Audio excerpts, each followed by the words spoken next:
Example 1.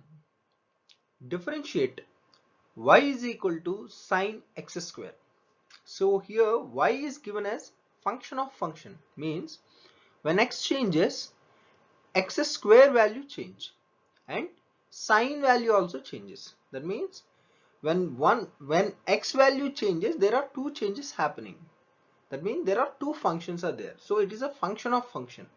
In such cases, what we do, if y is given as some f of g of x, then we should take g of x as some t or u or whatever it is and calculate dt by dx from it. And from that, from equation y is equal to f of g of x, we have taken it as t. From this we can calculate dy by dt, the differentiation. So what actually we need to calculate? We need to calculate dy by dx. So dy by dx can be written as dy by dt into dt by dx, correct? Therefore, so dy by dt we can calculate from here, and dt by dx we can calculate from here. We can substitute here. So this is the general methodology to calculate when function of function is given. So let us apply the same thing over here.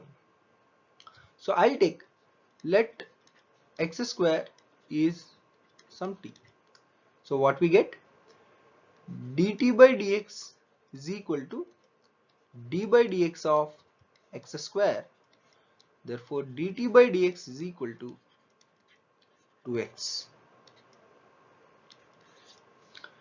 And let us substitute this x square value as a t in the equation. What we get, y is equal to sine t.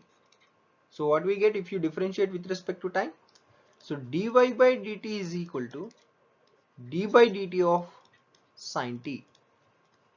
So dy by dt is equal to d by dt of sine t is cos t. Since we got dt by dx and dy by dt, let us substitute here.